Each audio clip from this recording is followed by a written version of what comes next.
May ayusin tayo. Warusi gala. Hard starting daw eh. Tingnan natin.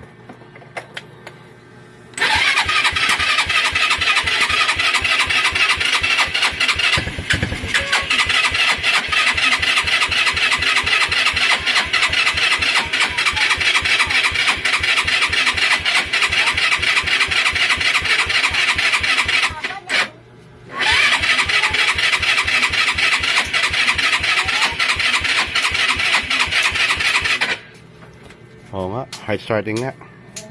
Halika, ayusin natin. Yan, in-adjust natin yung dalawang valve. Wala tayong feeder gauge eh. Kaya tansyahan na lang.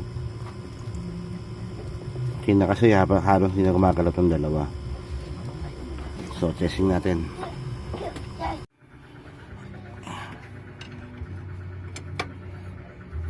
Okay, testing natin kung ano siya. Ganun pa rin.